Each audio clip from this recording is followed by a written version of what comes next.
কি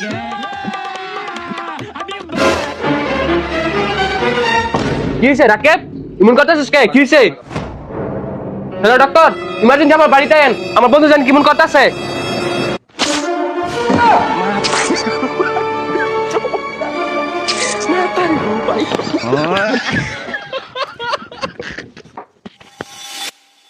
আরে হালার পুত, রোগী আমি না, এই যে রোগী।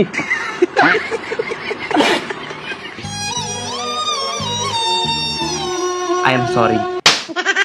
আর রুগীর এমনও আছে, রুগীর ইমার্জেন্সি একটা নাপা খাওয়াইতে হইব। আরে নাপা কেন? আমার বন্ধু তোর পেট ব্যথা। আরে ইমার্জেন্সি ডাক্তারের কাছে সব রোগের সমাধান হইছে নাপা, বা ইমার্জেন্সি একটা নাপা খাওয়াইতে হইব। আরে রাখেন, নাপা আমার ঘরেই আছে, ওই যে ওইখানে লন।